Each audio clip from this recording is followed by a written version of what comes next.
Peter, it's 11 o'clock. Oh, okay. I'm ready to do what you want us to do, sir. Well done. Do you want us to go live? Please.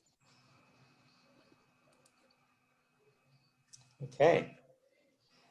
Good morning, everybody. I'm seeing a lot of people coming in, which is fantastic to see.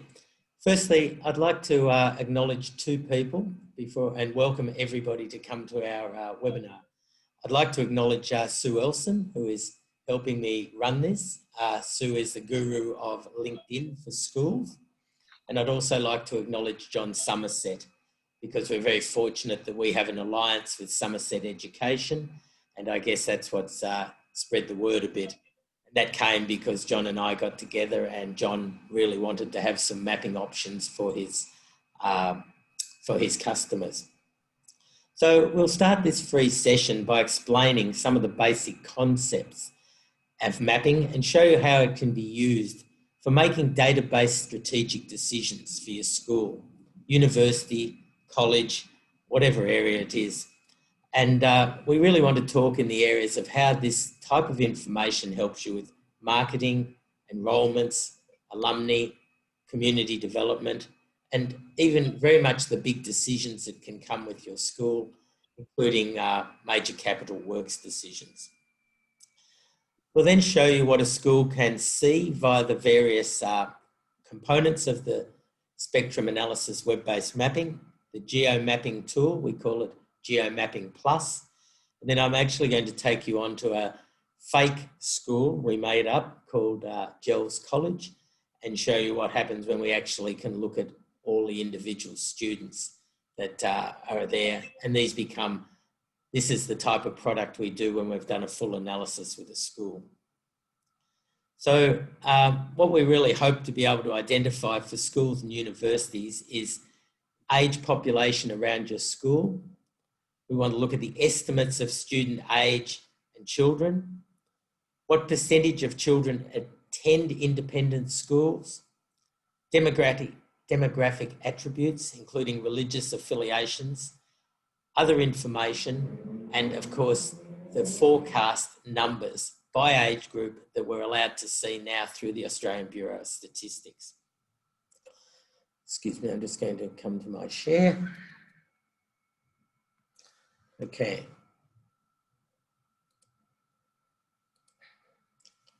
So the topics today are obviously my welcome. I want to talk about why we use simple Google Maps systems. We at Spectrum have other options. I'll talk about that.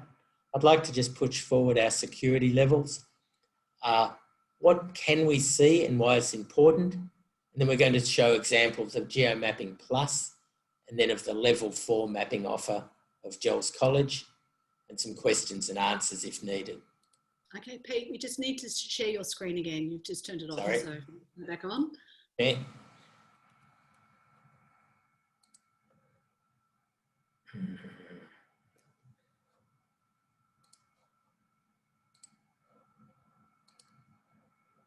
I'm sorry. Perfect. Okay. So I'm just going to come back on. So I just touched across those things we want to look at today. So why have web-based mapping? Well, web-based mapping really helps people much more with a DIY, do-it-yourself, anytime, anywhere. We have examples where we've set up web-based mapping for people and they say, this is fantastic. How quickly can I go down and show the principal because he keeps asking me or she asks me all these questions and now they can actually look at a lot of this stuff themselves. And that's great. And it gives you the answers of many of the simple questions that come up that even if we were to do some sort of project with you, a major project, we don't know the questions that are going to come up in 3 months, 6 months' time. What's the growth going on in a certain area? What percentage of kids go to certain types of schools? And there's nothing like being able to visualize the information. Spreadsheets are great. We've all done them for years. But when you can actually see it, it suddenly makes a lot more sense. What's now happened is as much as we run a full full mapping system called a GIS, Geographic Information System, called Pitney Bowes Map Info. What's now happened is we can evolve this into a simple web-based system that makes it so much more DIY. And this is really what we're trying to help share with schools. Like John Somerset, I have a bit of a passion to sort of help people have the information so they can make the best decisions possible. And we believe this is the best way of doing it. Now, I just want to touch on the relevant information that comes out. So the first thing that there is the 2016 census. And just if anybody is watching this from New Zealand, we have set up very similar now with the 2018 New Zealand census. Now, why we always fall back on the census is a census costs $400 million in Australia. So nobody else can do a similar type of project and set up anything of a similar level. So the Australian Bureau of Statistics used to be very in-house, they wouldn't share it. Mr. Costello some years ago said this was ridiculous, we're spending $400 million, let everybody use it. And care of Mr. Costello and the government back in those days, they made the census much more accessible. So the census gives us a lot of general information, which we'll show you as we go forward. The other really interesting thing that the Australian Bureau of Statistics put out in October was population age by age forecasts for 2017 to 2032. So what they've done is they've started with the 2016 census, and as much as they can go out a lot further than this, they in their own right believe it is responsible to only go around 15 years into the future.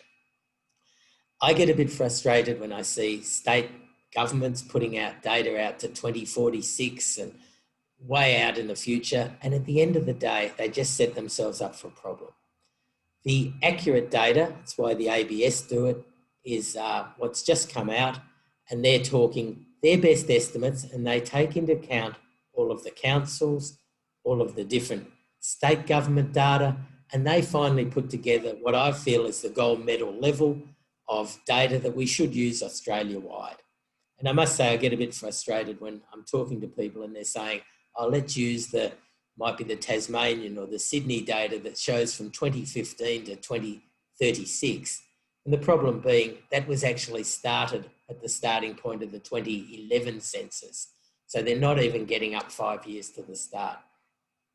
So to me, the most fortunate is we've just had released in October what is the data that's created for the Department of Health, and that shows by each 5-year age group what numbers of people they expect to have out to 2032, Australia-wide.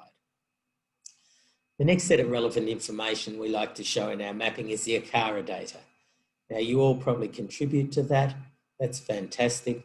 But that gives us, for every school we want to look at, what the number of children are, a whole lot of other variables.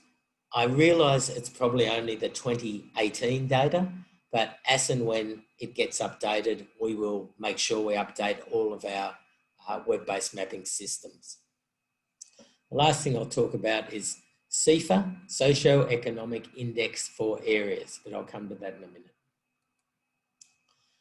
I just want to let you understand, when we do a census, we used to talk in languages like census collection district, local government areas, things of that nature. They changed the census in 2011 and they followed it through that we now have SA1, Standard Area 1. So there's 57,000 SA1s, and they replace what used to be about 33,000 census collection districts. So Australia gathers its data at the best level at SA1. So each SA1 is probably about 400 people. And we find that we rarely need to go down to that level, but it is available. And even when we look at the old SES scores, they are done at SA1s, so we can see them. Government tend to deliver data in mapping type, and a lot of the things we deal with, including all the population forecasts, at SA2. So there's 2,310 SA2s in Australia, and by comparison, there's 2,630 postcodes. So in many cases, in most capital cities, the SA2 and the postcode superimpose on each other. But you get out to country areas and an SA2 might have 4 or 5 postcodes in it because it's a big physical geographic area. But the government produce a lot of their data at SA2 level, and that's good for our mapping. SA2s fit into SA3s, of which there's about 360 across Australia. For your information, there's about 105 SA4s, and then it's by state. So that's the way the geographics work out. But we tend to feel that SA2s are where we go. We look at postcodes sometimes for different things. And just for your information, there's actually 15,500 suburbs across Australia, but every little country town, every tiny grouping, might be a little railway siding, has probably got a suburb around. But in general, in the main capital cities, mostly for each postcode or SA2, there's probably 3 or 4 suburbs make up that SA2. SEIFA. It's interesting when people say, how do we judge the socio-economics of an area? Now, we could have 4 different views right now. I might say, I'll take the average household income. Sue might say the price of their house. Someone else might say the level of unemployment in an area. Could even say level of people speaking English. I'm not trying to, just all possible. What the government do at a couple of years, takes about 1 or 2 years after a census, is they set up SEIFA, Socio-Economic Index for Areas. So Mr. and Mrs. Average in Australia basically live at a SEIFA score of 1,000. And SEIFA is taking into account the income, the cost of living in that area, many other factors. So we feel it's a much better judgment than using it just simply saying what's the average household income, because someone on a household income of 150,000 living in Bondi might not actually be going all that well when their rent might be $6,000 a month. Someone on 150,000 living in the northern suburbs of Adelaide is probably doing very nicely. And because average house costs and mortgages and things will be far less.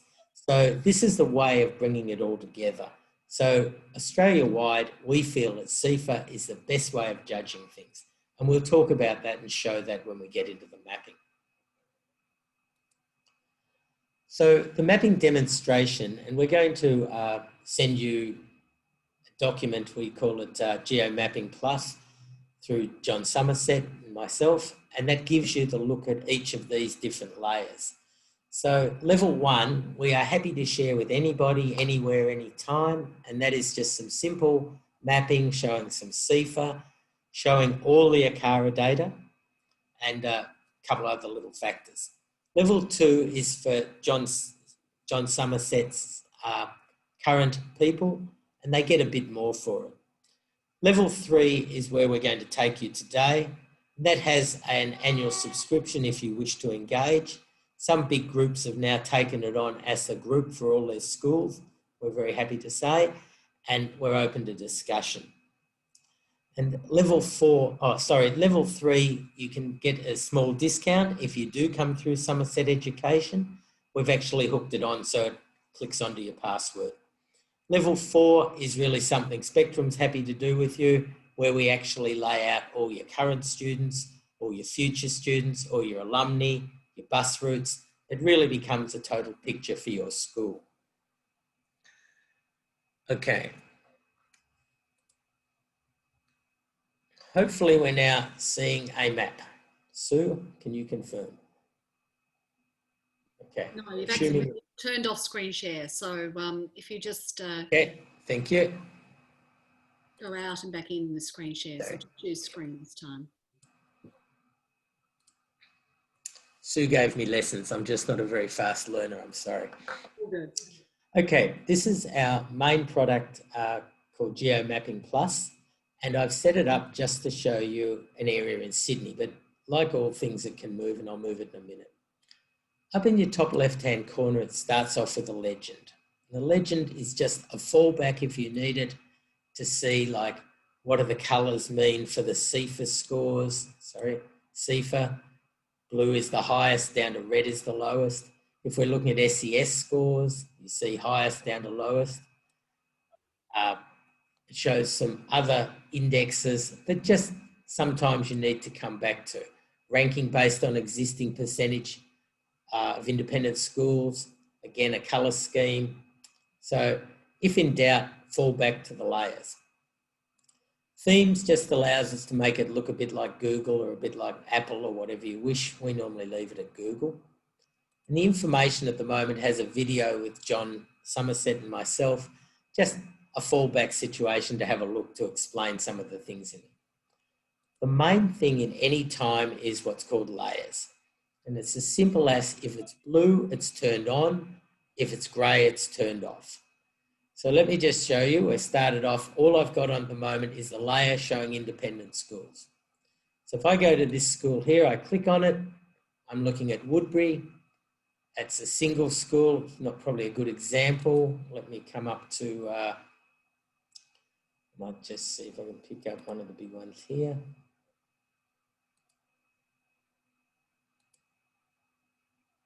Sorry, just see where I am. We'll go here. Tara, okay, major school, major girls' school. This is the ACARA data. So it's telling us how many girls are at Tara. It's even telling us about Indigenous populations and a couple of other language backgrounds. I think if I just click across to Kings, I'm now seeing 1,700 students at whenever this ACARA data was put in, and a bit of detail. Now, why this is handy is we can bring on all the government schools and all the Catholic schools. Very quickly, we can go and look at any school in Australia to see what its number of pupils are and a few variables around it, including teaching staff, non-teaching staff. All this stuff is in the ACARA data, right through to different government schools, all state schools and high schools. So I'm just going to turn off the Catholic and the government because we're mainly with independent schools. We'll just leave those sitting there in the background. Now I mentioned to you SEIFA, Socio-Economic Index for Areas. So the first thing we've done is we've put it in here at suburb level. Now, like all web-based mapping, anyone who's familiar with Google, some really basic things are here. We can zoom in and out, obviously with the plus and minus. We have the little man there that we can go and do street view. Now, it's a funny story on that, that one of the schools we use loves that because they like to put up boards for showing in Victoria, for showing school open days and school fairs.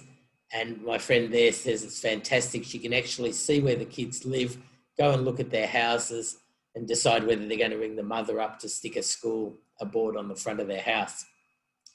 I did a job in Western Australia recently and they said it's also very handy because when someone comes in with a hardship claim, first thing they do is they have a look at the house from the front, and their joke was that they suggested they, cancel the pool cleaner and cancel the tennis court cleaner before they worried about the school fees. So you've got all the normal attributes of Google Maps that you can use. Now, I've just come out quite a way on Sydney, but what this allows me to see is the SEIFA score. And when I actually go onto it, it tells me, remembering Mr. and Mrs. Average live at 1,000. West Pennant Hills is at 1159, has a population of 16,000. I'll come down into the southwest. Fairfield, population 5,079, 867. So if you remember that bell curve, you get a fairly good idea of where the sort of high, medium and low socioeconomics are. So our colour scheme is simply dark blue is the top 20%, light blue is the next 20%, I'm at Northmead, white is the next 20%, I'm at Ermington, the light pink over here, Wetherill Park, 966, and then by the time I'm down into the red, I'm at 906 in Fairfield West. So SEIFA can be looked at in many different layers. We can start with suburb. We can actually go down to every SA1, but that gets a bit too messy. Probably SA2 is a good starting point if we're looking at an area to sort of say, well, what's around my school? How can we sort of rate it? But we have the ability to go much lower if we so desire. And sometimes when we're looking at big areas, because again, government give us bigger data, we can bring it out to the SA3 level. Now, to give you an example of the SA3 of Castle Hill, you've got 143,000 people and you've got the average across it is 1134.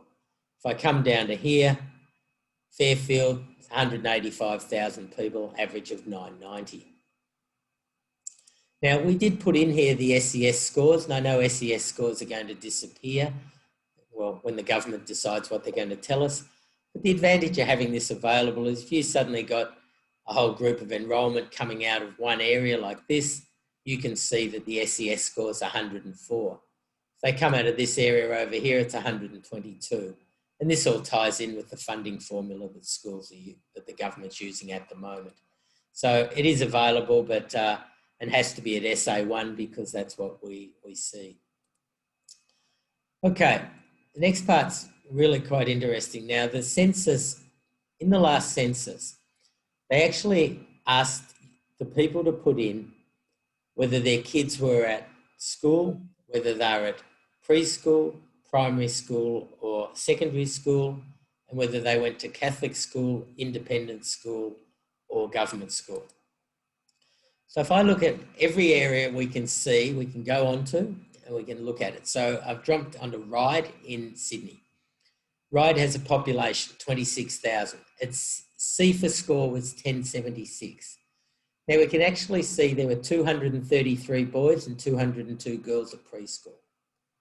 Government school, so we're now primary government, primary Catholic, primary independent school. Just remember 66 and 69. Then totals. Then we have government school for secondary, Catholic school for secondary and independent school.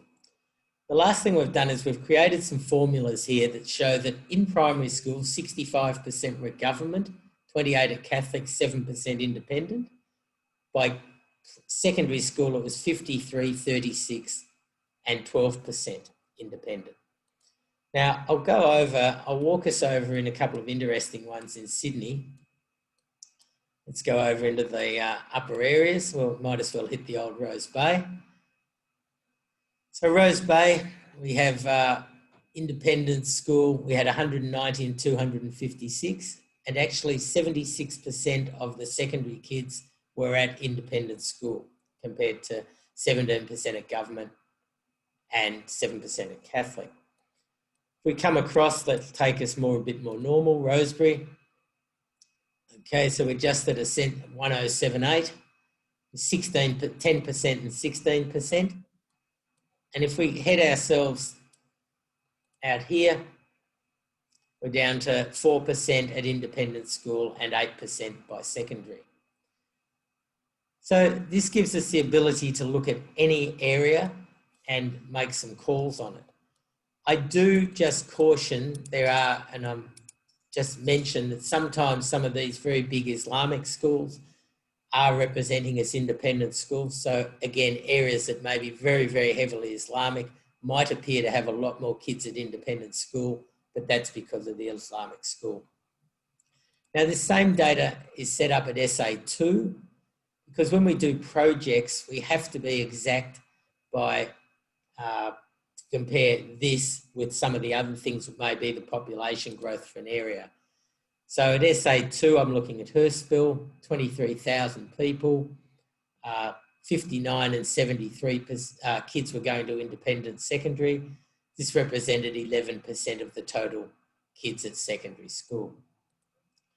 Again, not that it's often needed, we can come up to the bigger SA3, again, when we're comparing it to other data. So Canterbury, 135, you get the feeling of much bigger, 135,000 people, and we can see what the percentages are. Okay, again, we have to be a bit careful. We can leave different point forms on, like independent school, but when we put one layer on, we need to turn the other one off, or else one layer on top of the other creates a problem. And we put a bit of data in here that has some interest to us, which is what has happened over the last couple of censuses. So I've gone to one that's talking about independent schools secondary. So it tells us that in this area I'm looking at, and I just clicked on Granville, in 2006 it showed 95 kids at independent secondary school. It showed 135 by 2011 and 253 by 2016. That's quite an incredible increase, 164% or 158 more kids. Now, I don't know too much about the development in Sydney, but that seems a bit unusual to me. So let me just go to something more like Burwood. Well, it's actually gone from 257 down to 241. It's actually dropped 16 less kids going to independent school now than it was in 2006. Second part of this is, if we remember that variable we looked at of what percentage go to independent schools of the total population, it's gone in 06, it was at 21%, it's still at 21.9, so it's hardly changed. I'll go back to my Granville example. It's actually gone from 5.9% at independent schools to 7 to 8.66. So it's actually increased 2.7%. Now, why we're putting that in is we're often asked to talk about an area. We can talk very exactly about what the ABS say the population increase of students is going to be. But when you say an area is going to go up by 10,000 students in some huge, might be the northern suburbs of Perth or the Werribee corridor down here in Melbourne, the second question comes, well, that's great having 10,000 students, but what percentage of those are going to go to independent school? Now, the only really accurate data is you can say, well, the last point of the census said it was 8.66, but I guess if it's going up, you may think it's going to keep growing. If it's dropping down, you're probably going to guess it's going to be stable or dropping down. So the point of that was we've given us data that looks at what has changed over the last 3 censuses for an area. Now we get to the really interesting 2 parts here, which is what is happening in an area in population forecasts. Now, again, I've given you my view of why the ABS latest data came out is the Rolls Royce or the gold medal, and I'm sticking with my view. So the first thing we've got is what is the change in the total population? So again, let's look at an area. I just picked South Granville. In 2017, we could see it had 22,000 people. They believe in 2022, it'll be 25,000. By 2027, 28,000. By 2032, 30,000. Now that represents an increase of 36% or 8,127 more people. Now, again, our colouring system, we use 5 colours, which tend to range from dark green. Again, we can go to the legend. It'll show us what the colouring system is. But we're seeing that dark green says I'm in the top 20% of growth areas. The next green is going to be saying I'm in the next percentage, and this is counting how many extra people, how many extra populations going to be there. The middle colour will probably show us as, you can see, 1,100 population.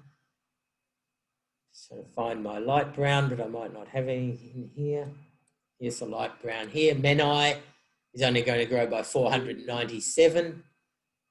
And I'm probably over in industrial areas here. They're a bit hard to find ones. So Sydney basically growing in nearly every area. That's probably the airport. Well, the airport's only growing by 44. Well, the airport around Putney is going to grow by 44 extra people. So you can see Sydney's got reasonable growth going through it. Interesting one out here, Terry Hills. Well, again, started from a fairly low base. And this is why we love to see this as a DIY, because you really can do it yourself and start looking at all these things around your school. Now, the most relevant one, I believe, is we do it at both, that's at SA3 for population growth. This is the most relevant one. So let's say I am a school here in North Parramatta. What this tells me is it starts off by saying in this area, what we're starting off with is 0 to 4-year-olds in 2017, 1,771. 5 to 9s, 10 to 14s, 15 to 19s in 2017. We do exactly the same for 2022, 2027, 2032. Now here, we're dropping the 0 to 4s. We're saying they've grown up, they're not going to be our target. So we've got 2,353 5 to 19. So that should be the addition of those three sitting there. In 2022, we expect 4,015, and we're using the representation that 5 to 19s is school-age kids. Now, we could be, if people want us to, we could dump that off a bit to 5 to 18 by dropping 20% out or dropping a percentage out based on the share.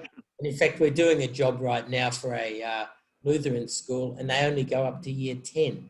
So we'll actually be setting our things up as probably 5 to 17 because they actually finish at year 10. They're in the country. But let's stick with our theory that 5 to 19s are school age representative kids. So we have 3,300 in 17. We're expecting 4,015 by 22, 4,545, 4,967. So this area is expected to increase by 48% of school age children, or 1,614 extra school age children. Now, again, that was a dark green area. Let's go to North Rocks. It's expecting to go by 336. But we get areas like Glenhaven. It's actually going to grow only 999. And we actually can get areas like Castle Hill East, which is expected to drop. The number of, and very typical of areas where the area was developed 30, 35 years, 40 years ago. Typical mum and dad, probably aged 30, built the house, had the kids have grown up. Mum and dad are still in the houses in a lot of cases. So the empty nester factor, and a lot of the houses haven't actually changed over and moved through. So generationally, it tends to be that group that are about 30-year-old houses, and mum and dad, in a lot of cases, are still there. By the time it's 50, 60-year-old houses, the flow has moved through and it's rotated. But in this typical group, Castle Hill here, I'll say Endeavour Hills in Melbourne, Mill Park in Melbourne, very classic of that type of representation, where the actual number of kids is dropping. So our school here, Oakley College Castle Hill, may not know it yet, but they probably are coming into a problem of just lack of kids, and it will drop over the next few years. So that is really, to me, the Rolls Royce of what we should be looking at when we're trying to decide decisions with our schools of where the marketing should be going on, where the enrolment should be coming from in the future, because this is the ABS's best data. Now, sometimes when we do a project, SA2s are a bit too small, and because the government give us data at SA3, we've also set the same thing up as the bigger SA3 level.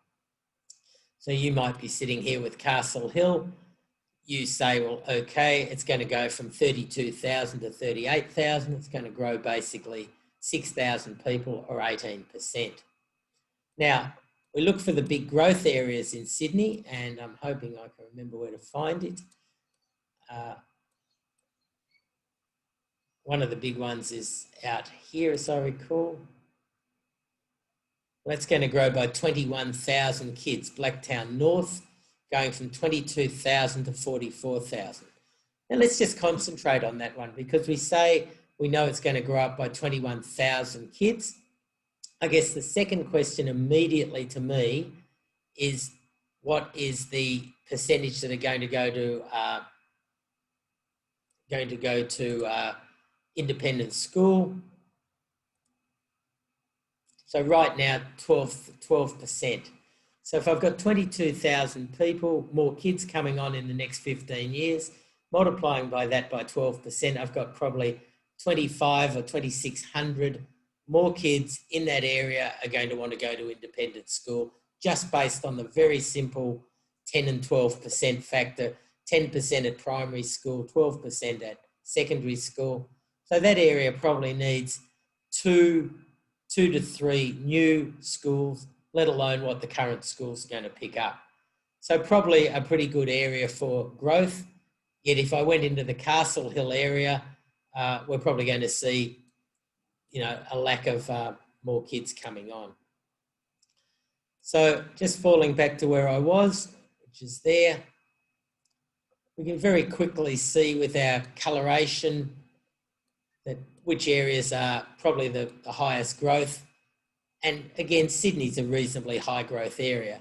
The minute you go up further north, and I'll take us up into maybe Central Coast, we're going to see that when we bring this up on Central Coast, quite a lot of these areas like here, it's actually going to drop, okay, I'm at Bennett's Green, we're actually going to drop down by 148 less kids than what we've got today. Belmont, or Blacksmith, Belmont South, down 119. So you can see that it's not all rosy like it might be across those suburbs I looked at in Sydney. You get a lot of areas that are definitely different. Okay, now going to talk, we set up a ranking system, just very simple. And it's as simple as saying, how many extra kids are going to be available in the next, what I've just done in mental arithmetic, how many kids are going to be available in the next 15 years, multiplied by what percentage are expected to go to government, to independent school. We then ranked it with 10 being the dark green, and we've just scored it as a 10, through to, I guess, the low ones are somewhere like this, got a 2, and there's some probably not in Sydney that may get a 1. But that's going to tell us that the number of extra kids coming on is low and the percentage going to independent school is quite low. So if we look at the 2 biggest ones in Sydney, to us the 10 was the Bringelly area, and a similar 10 was probably the Blacktown North area. That's the huge growth corridors. A couple of Sydney ones came in at 9, Ku-ring-gai, Auburn, even Lane Cove. Surprisingly, even the big one over here, Eastern Suburbs. And that was driven, 1, by the extra population of kids, but 2, by the very high percentage that go to independent schools.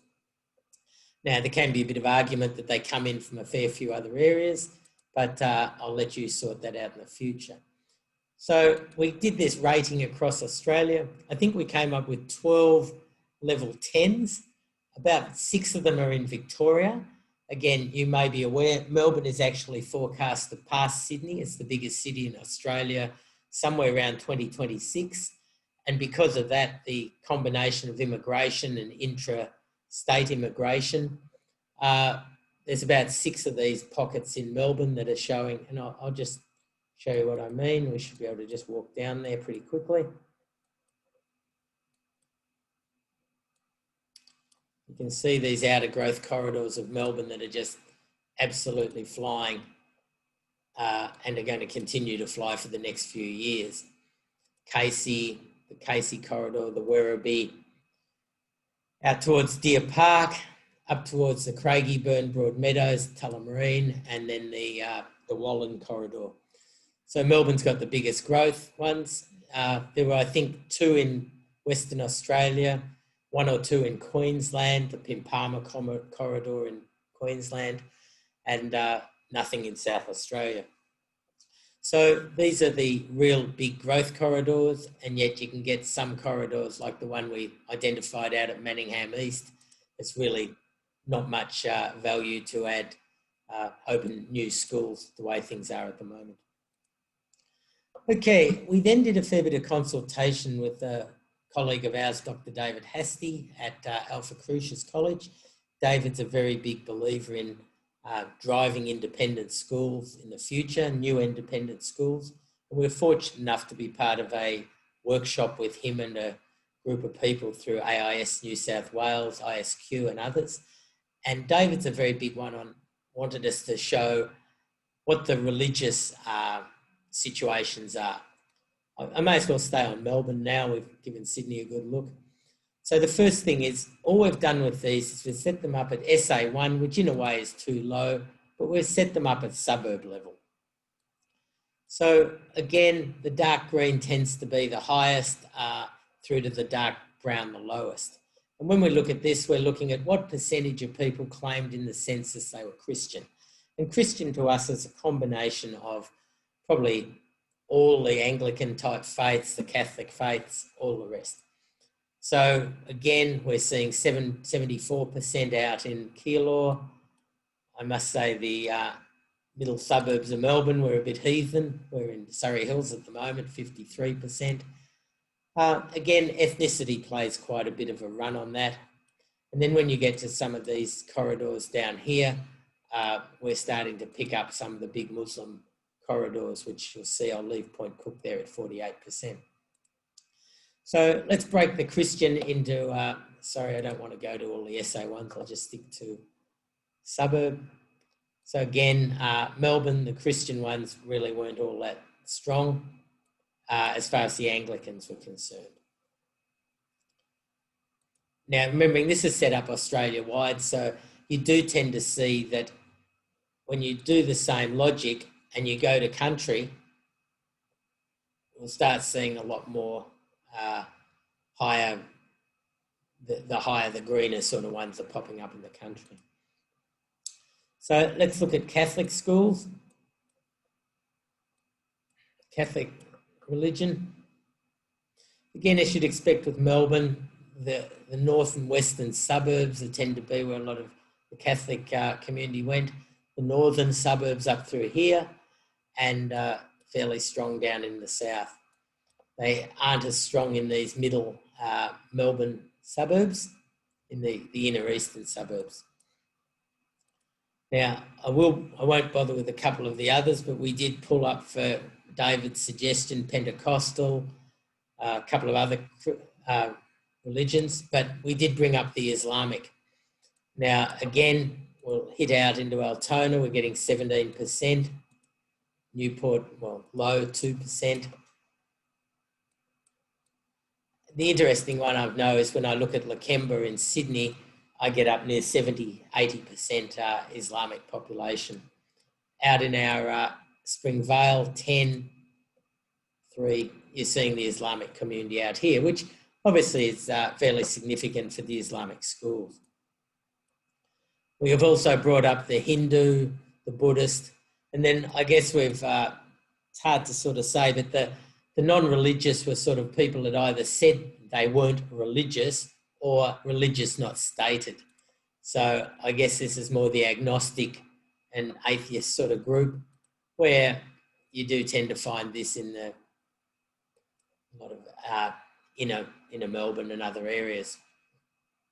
So we are able to do a bit of a play with the religion side of things.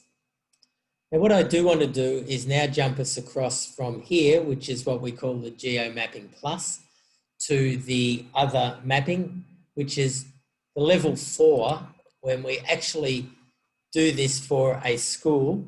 And when we've done a lot of projects for schools, and I'm talking the likes of Xavier, MLC in Sydney, Scotch College Perth, we've actually delivered this full set of mapping as well, so they can go in and see all the students who's where. Now, I touched on security because it's always the first question asked. We at Spectrum, number 1, will always sign a confidentiality agreement with you. Number 2, we are actually registered. We had to get a level of security for Commonwealth Bank because, as you know, Spectrum does a lot of other work, and we do the work for Aussie Home Loans. We also work for RAMS. We also work for Mortgage Choice. So we had to pass CommBank's standards to be allowed to deal with Aussie Home Loan and have a full set of policies, etc. we have to abide by for security within Spectrum. So it even came to counting how many locks you had to get through to go from the front door to where our server is, which I was happy to say was 4. So they were happy with that. So this is typically, again, using the same sort of logic, a web-based mapping system, and but this is what's done for an individual school. Now, Gels College does not exist. We made it up. So anybody who gets offended that we're showing somebody else's school, don't bother. This doesn't exist. So let me start that it has same functions. The legends are here. We're on the legends at the moment. The theme, we can change that. The layers and the information, the same video. So let's go to layers. So we start off that Gels College sits in a point.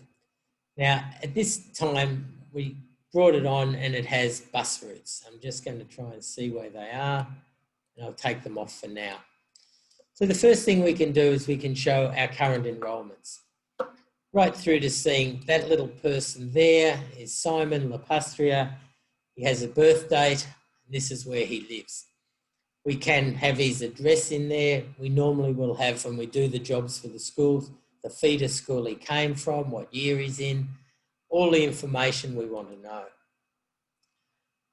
Why this is handy, and I joked on this earlier, was one of our schools loves knowing right where they are, because they might want to know whether they can put a board on the front of their house to see what the visibility would like to put up a school sign, so we can actually go in and see which house they live in here and how it would look to put a board on the front to advertise the upcoming school open day or whatever they want to do. They thought that was a fantastic benefit to have. So to start off, we've got all the students. Second thing is, we will often with our projects want to have 2016, because we like to compare exactly what happened, where the kids were living at the same time as when we got the census data. So we'll often ask when we do a project, can we have 2020 and 2016? We've also in this case got what we'll call the future enrolments. So these are all the kids that have enrolled to come to the school, right through to be able to say that Kim Delaney, this is his birth date. He's going to come in year 8. Normally we'd have the actual year he was going to turn up. And in some cases we'll have the mapping so we can see all kids coming, and then we may have a layer showing 2021, 2022, different layers so we can turn on and off to see what's happening the next year, etc., which might have some influence on your decisions with your bus routes. Now, typically we will we'll just leave the current enrolments on, and we'll normally have a primary and a secondary area, which we'll call their trade areas. This is coming back to our marketing. Normally with our marketing, we're going to want to say, well, what's our main area we want to work with? Just let this thing settle. Sorry, it's got a block on it, this one, that only allow it to go out a certain distance. We didn't want to give away all our data for the whole of Melbourne. But in our primary trade area, we're normally expecting to see about 60 or 70% of the kids living. So from a marketing purpose, that should be where that is. And then secondary trade area is obviously the next that goes around here. And that's where marketing should be thinking of also having some influence to see what they can do for the future. Okay, we've now got our competitive schools. So again, we want to look at our school. We want to see what our competitive schools are. And we can look at that either by bringing them up because we've nominated them and we put them on the map for you, or we do still have the layers in here of the ACARA data. I think it's just a bit further down.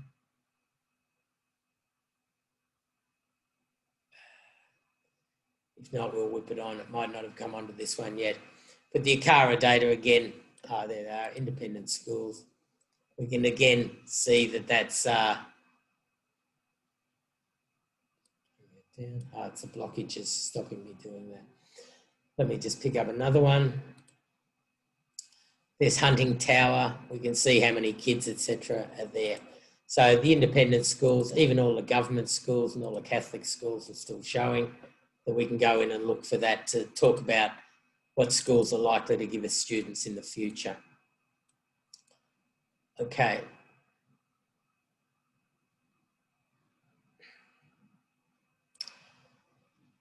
Again, we can look at student age groups. Now, in this case, we call it market share or penetration. We can actually go in and look at right down to each level, how many kids we had out of this area compared to how many kids were in the area. So we had 22 kids coming to our school and yet 89 kids aged 5 to 19 were in that area.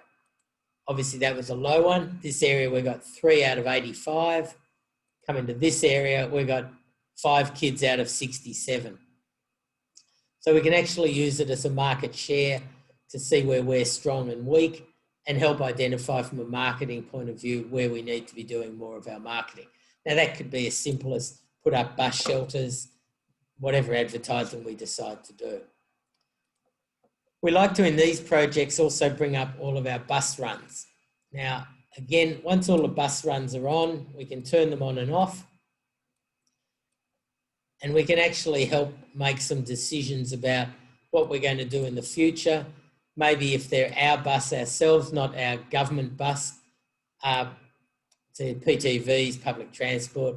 So our theoretical school didn't have any buses, but we still want to show all the public transport. We can turn that on and off using the buses. Now, quite often in projects we're involved with where should we run our buses, have the actual school's buses mapped, and even look at whether they want to change the bus route to make it better to pick up current school students or future school students, which I think is very important. And in one job recently, we even were able to map which kids got on the bus, which ones weren't. So it became obvious that if they wanted to move from, say, a 12-seater to a 28-seater, they could contact the parents of other kids that were living right near the bus stops and say, well, why don't you come on our bus? We have had cases where we've laid out one recently, again, where the bus did quite a big loop and 2 kids got on the bus at the beginning. They must have liked sitting on the buses for a long time because they went quite a way around before they came back to the school. And another 8 kids lived right nearby and were getting on the train at the station probably to come to the school. I remember doing the presentation and the principal asked me, could I please have the name of those 2 kids? I think she was about to ring them up and suggest that they catch the train so that they could use the bus much more effectively by making it run further out into their northwestern section of Melbourne rather than just doing this silly loop around. So it picked up 2 kids.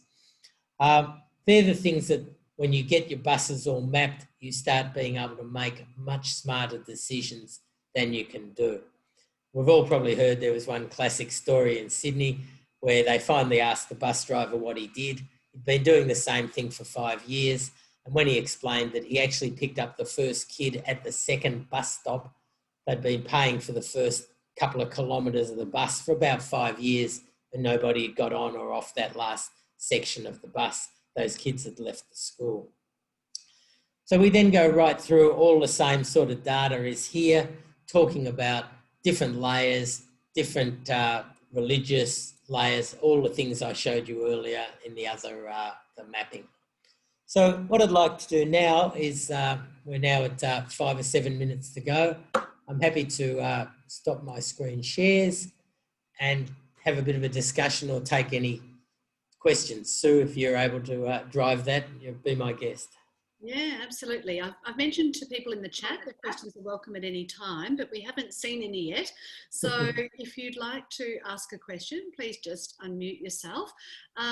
Pete, if you just want to change to gallery view, if you've stopped sharing, you should be able to see all the participants at once. Yeah, no. If you see a microphone turn off, you can accordingly. Yeah.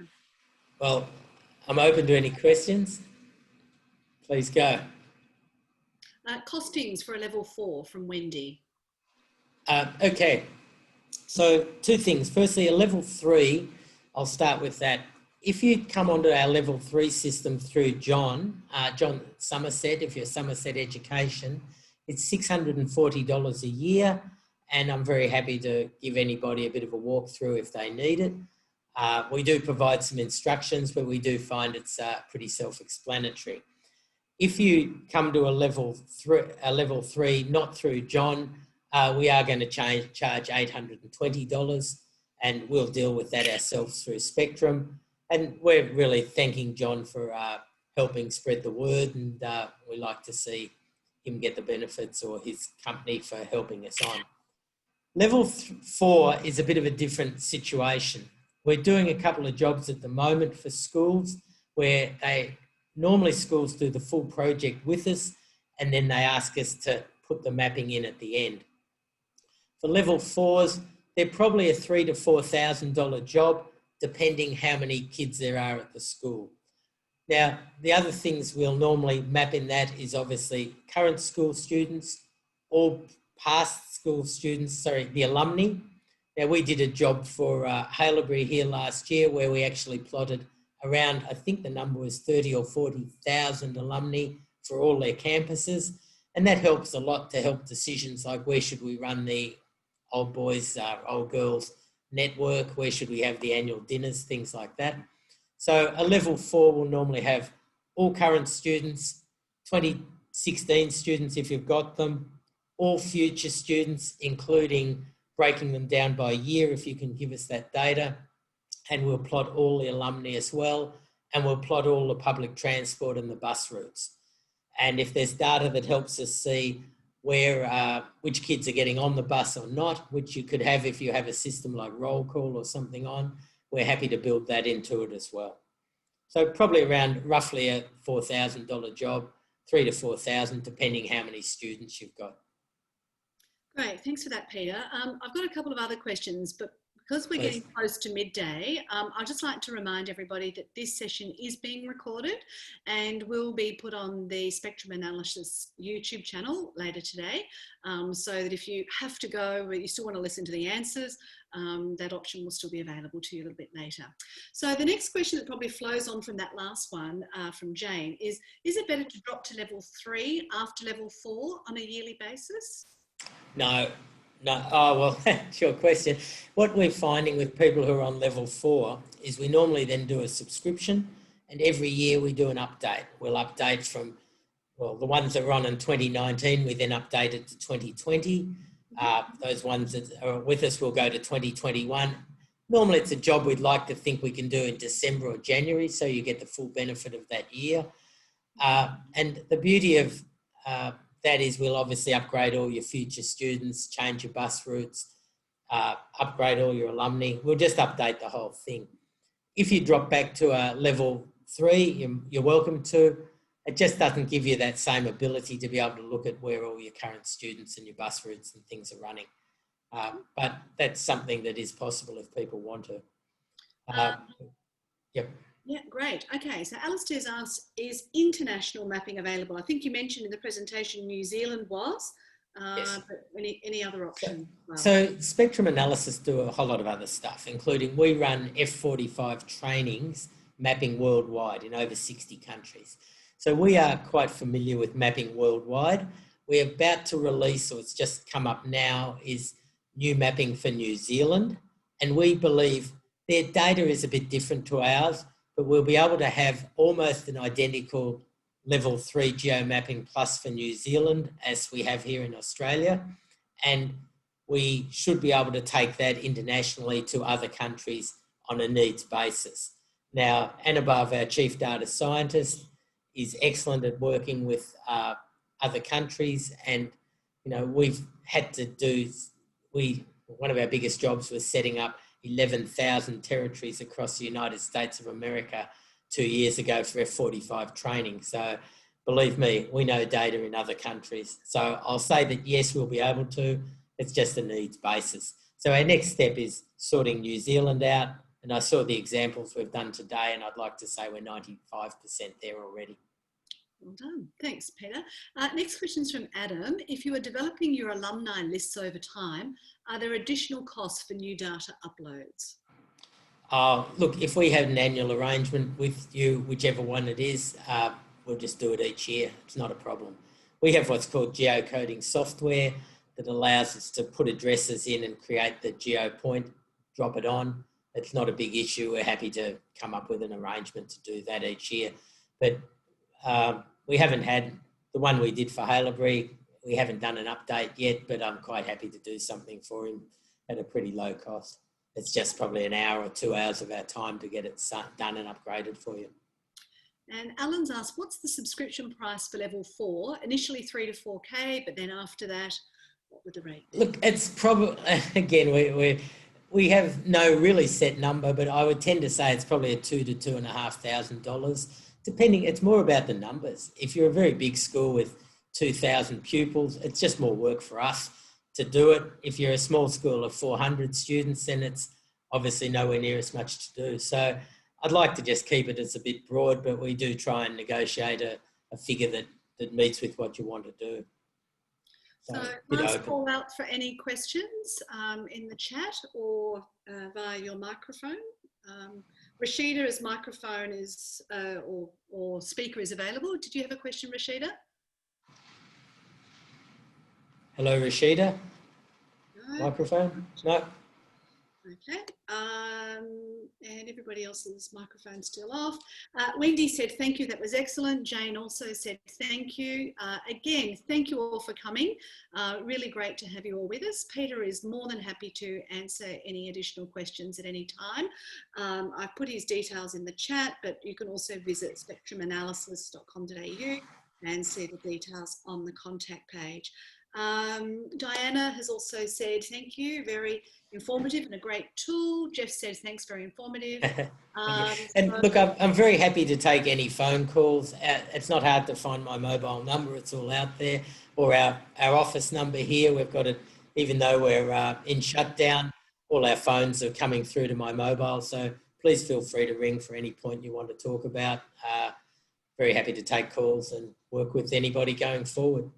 But we are a company of about 7 people full-time, and we have 2 people at the moment full-time on schools, and we'd love to see that grow. So we do have quite a bit of resources behind us. We're not a one-man show or one-lady show, so to speak, but we did do 10 or 12 presentations full-blown projects last year, and we have the capacity to do quite a few going forward. So we're here to stay. So thank you so much for coming, and I really appreciate your time, and hopefully we can help you in the future one way or another. Thank you. Thanks everyone, and bye for now.